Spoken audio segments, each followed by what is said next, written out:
ঢাকায় ফিরলে আমাকে গ্রেপ্তার করা হতে পারে। রংপুরে জিএম কাদের।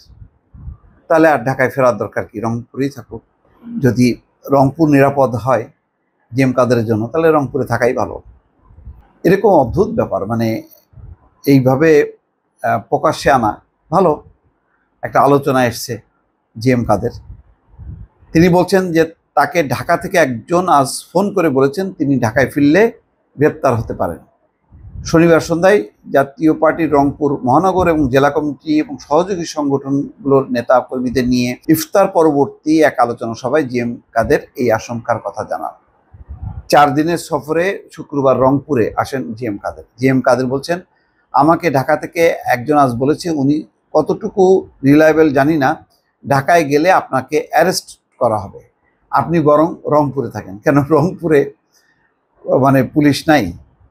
যদি অ্যারেস্টের পরিকল্পনা থাকে তো বাংলাদেশের যে কোনো প্রান্ত থেকে পুলিশ অ্যারেস্ট করতে পারে, নাকি রংপুরে এমনই জাতীয় পার্টির দুর্গ, সেই দুর্গে আসতে পুলিশ প্রশাসন ভয় পাচ্ছে? বিষয়টা কি এমন? রংপুরে লোকের সামনে আপনাকে অ্যারেস্ট করতে সরকারের সাহস পাবে না। আমার অন্তর থেকে এই জিনিসটাকে সুন্দরভাবে গ্রহণ করেছি, আমি অ্যারেস্ট হওয়ার জন্য ভয় করি না। বাহ, ভালো। এরকম বীরত্ব আওয়ামী লীগ আমলে দেখালে তাহলে তো কয়েকটা নির্বাচন নিশ্চয়ই বর্জন করতে পারত এবং জাতীয় পার্টির ভাবমূর্তি আজকে অন্যরকম হতো। রংপুর জেলা পরিষদ মিলনে তিনি ইফতার পরবর্তী আলোচনা সভায় প্রধান অতিথির বক্তব্যে জিএম কাদের জুলাই গণঅভ্যুত্থানের পর ছাত্রদের নেতৃত্বের নানা দিক নিয়ে কঠোর সমালোচনা করেন। প্রায় 40 মিনিটের বক্তব্যে আওয়ামী লীগ জাতীয় পার্টির মতো রাজনৈতিক দলকে বাইরে রেখে আগামী জাতীয় সংসদ নির্বাচনের ষড়যন্ত্র হচ্ছে বলে জিএম কাদের অভিযোগ করেন। এখন মানে আওয়ামী লীগের সঙ্গে মিলে গেল। হ্যাঁ, আওয়ামী লীগ এবং জাতীয় পার্টিকে বাইরে রেখে ষড়যন্ত্র।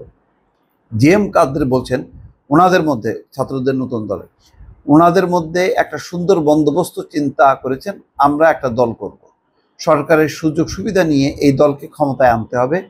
ক্ষমতায় আসতে হলে প্রতিযোগী কম হতে হবে। প্রতিযোগী কে আছে? আওয়ামী লীগ। সে তো গর্তে ঢুকে গেছে, গর্ত থেকে যেন বেরোতে না পারে। সেকেন্ড প্রতিযোগী জাতীয় পার্টিকে তো কোনো দিক দিয়ে পেঁচানো যাচ্ছে না। ওই যে প্রচারণা চালিয়েছিল এতদিন, দোসর দোসর দোসর করে এদের বাদ দাও। সে দোসর বলে প্রচারণা করে জাতীয় পার্টিকে রাজনীতি থেকে বের করে দেওয়ার একটি বন্দোবস্ত হয়েছে বলে অভিযোগ করেন জিএম কাদের।